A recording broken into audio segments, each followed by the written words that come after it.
guys. Dito yung harap ko. Magkakito siya. Kasi naka-headset siya. Tapos, may radyo. May TV. Ayan. Tapos may radyo sa labas. Naka-headset siya. Tapos, nakanta ako para makinis siya. Lalapit na. Wait lang.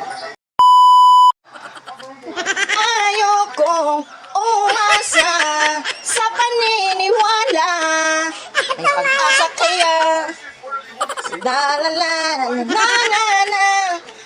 Naniwagang salamin na itong aaminin.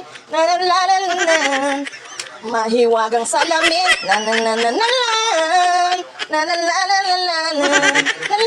Ha? Sino?